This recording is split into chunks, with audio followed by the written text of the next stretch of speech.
Hello, I'm Masahiro Sakurai, director of Kid Icarus Uprising.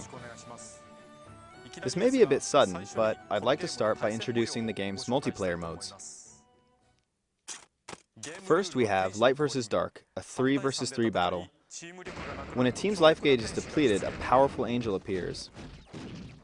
The last player to lose a life becomes the angel for their team. Victory is achieved by defeating the other team's angel. This time we've added narration to the video. The battle you're about to see plays out in a flurry of offense and defense like Smash Brothers. Okay, roll the tape.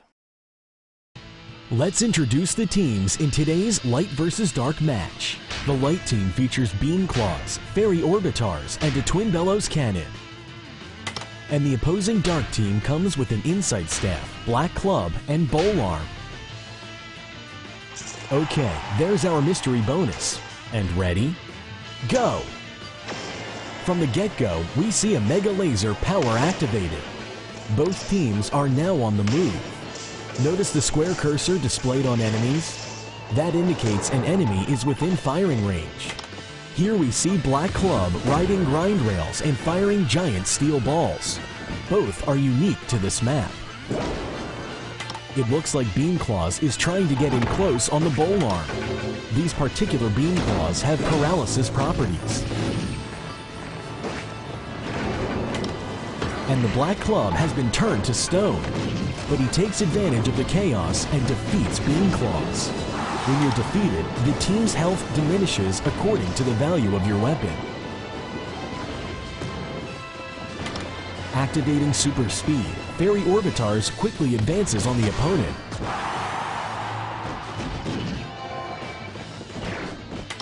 Bowl Arm has respawned and is making his way up to the central island.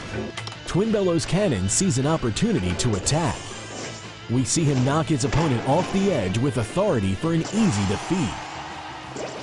With their team health depleted, the Dark team is now slightly behind. But Bowl Arm has returned for revenge, bringing the two teams even. Here we see the Insight Staff on the run.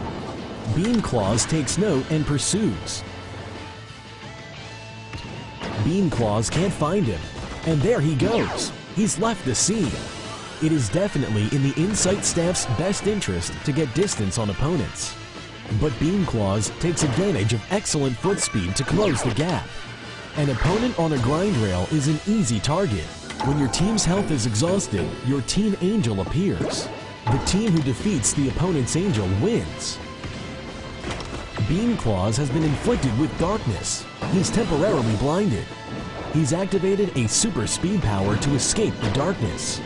Now the Insight Staff uses Playing Dead. He escapes the scene invisible, having pretended to die. Meanwhile, Fairy Orbitars is on the receiving end of a lethal melee combo. This brings the team health to 0, which means Fairy Orbitars will appear as Pit. Notice that the team health bar is replaced by the Angel's health bar. He's in good position now to use an explosive flame power. Engulfed in flames, Bowl Arm is robbed of his health, defeated, and will now become Dark Pit. Both teams' angels are on the playing field. Pit has been poisoned.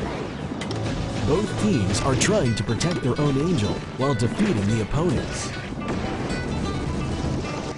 Here we see the Insight Staff zoomed in for a sniping opportunity. He's looking for Pit and lands a shot. Dark Pit is taking damage from a fierce claw combo, but a Black Club shot saves him. If you're an angel, your health will decrease slightly when your teammates are defeated. The flames have worked down Pit's health to dangerous levels. He's barely hanging on. Meanwhile, Dark Pit is hiding on the central island. But here comes Beam Claws. Beam Claws turns a slash into a brutal combo. Dark Pit has been knocked off the edge. The Light team wins, courtesy of a fine finishing combo from Beam Claws. Beam Claws is awarded with a mystery bonus, a virus power. And a burst blade is awarded as well. Thanks for tuning in, everyone. How was it? It might seem a bit chaotic at first, but it's a lot of fun once you get the hang of it. While it didn't appear in the battle you just saw, I'd like to tell you about an item called Daybreak. Collecting all 3 of the Daybreak parts will create an ultimate weapon capable of firing a single super powerful shot. The Daybreak can turn a battle around in an instant, so collecting all 3 parts can be a key to victory.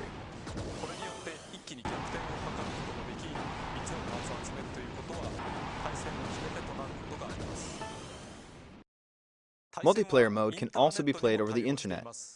While testing the game, I've played against players in both North America and Europe. Also, while we've shown you a match of 3 versus 3 this time, there's also a free-for-all mode.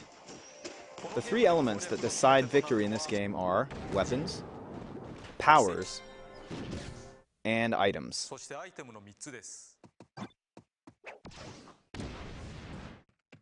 Weapons in particular are so distinct, you could almost say each one is like a separate character.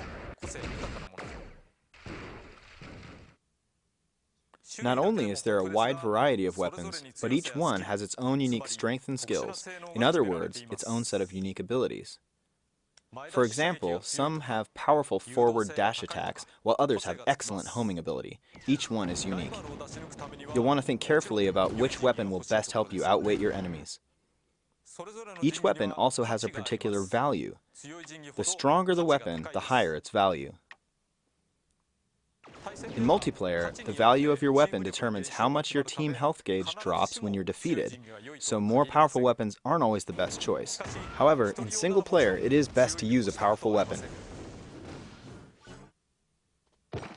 As you clear levels in single player mode, you'll acquire a variety of weapons, but the power of these weapons will vary depending on the intensity you're playing at. Now I'll offer a brief explanation of single player mode.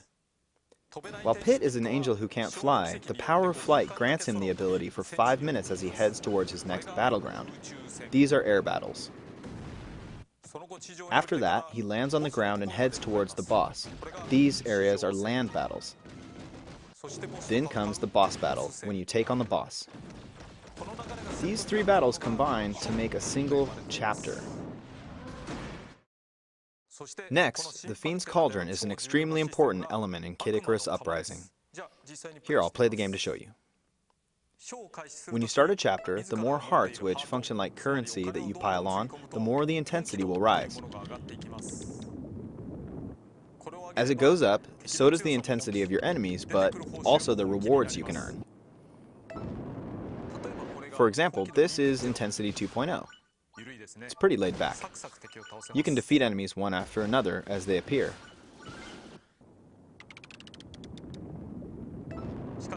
But if you set it to 9.0, the enemies are incredibly strong. This is tough.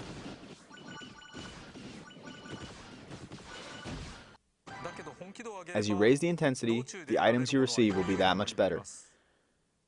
And you won't just get better weapons, you'll earn more hearts as well.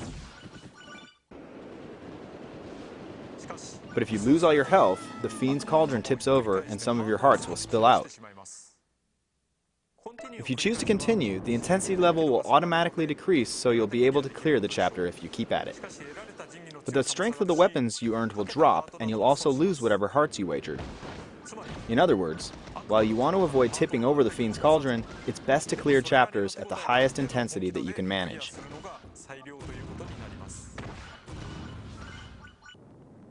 I recommend raising the intensity slowly, without taking on too much at once. You'll have plenty of time to take on chapters at a higher intensity once you've developed a strategy and learned where enemies appear.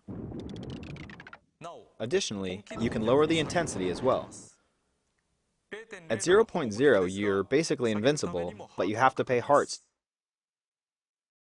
Now let me give you just a couple of tips for air battles. Basically, if you fly in a large circular pattern, you can avoid most of the enemy shots. You'll be fine if you just rotate continually like this and shoot without overthinking it. But when you raise the intensity level, this tactic won't be enough to keep you safe. At times like that, I recommend taking a break from shooting.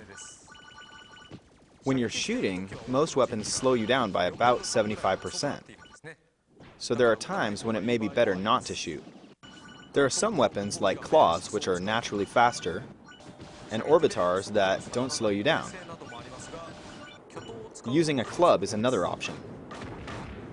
Its reach may be short, but by just swinging it around, you can knock enemy shots back where they came from. And when all else fails, you can always use a special attack. Next, let me introduce the powers we saw earlier in the multiplayer match. These are limited-use special abilities you can take with you, and they can be used in both single-player and multiplayer modes. In single-player, though, you'll only use them during LAN battles. Touch the icons in the bottom left corner of the touchscreen, or use the plus control pad to select and use them. When deciding which ones to bring with you, you'll have to fit them into a panel. It's a bit like packing a lunchbox. They come in all shapes and sizes, so you'll have to fit them in well. Once you've chosen the powers you want, you can tap a button to autofill the rest. In multiplayer, you can create weapon and power sets in advance, so you'll be ready to jump right into battle. I should mention, there are other ways to get new weapons. One of the more distinct ways of getting them is through fusion. Here you can combine two weapons to produce one with even greater power. When fusing weapons, some of their attributes and skills can be carried over. For example, you could fuse a short-range weapon with a long-range bonus, or create a weapon that particularly excels at melee attacks. The game also uses Streetpass functionality. Using Streetpass, you can create items called weapon gems. Weapon gems will be created from the weapons you have, and you'll exchange these gems with other people as you pass them. Creating weapon gems won't actually cause you to lose weapons. You can use the gems you got from people to fuse weapons, or receive the weapon in the gem, but this will cost you some hearts. You can also grind weapon gems up to earn a few hearts. Additionally, we plan on sending out one weapon seed per day via Spotpass. Finally, let me show you what comes packed in with Kid Icarus Uprising. First, there will be 6 AR idol cards. When you scan them, you'll receive character models called idols, and you can even make them battle. The